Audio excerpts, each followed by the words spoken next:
Saudara, seorang wanita di Ambon ditangkap polisi lantaran melakukan penipuan investasi bodong berkedok arisan online. Penangkapan dilakukan setelah seorang korban melapor ke polisi. Saat diinterogasi, penyidik tersangka mengaku merayu korban lewat akun Facebook dan menarik dana jutaan rupiah dengan iming-iming keuntungan yang besar. Karena merasa ditipu, sejumlah korban langsung melaporkan pelaku ke polisi.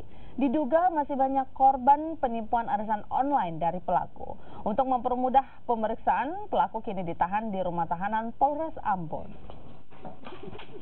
Kemudian pada tanggal 19 Januari, hari Sabtu, itu pelapor mendengar media di medsos bahwa terlapor sementara dicari oleh banyak orang yang diduga adalah bisnis arisan tersebut bermasalah, sehingga pelapor mengecek ke rumah terlapor dan benar menemukan banyak orang lagi mengkomplain untuk meminta uang mereka dikembalikan.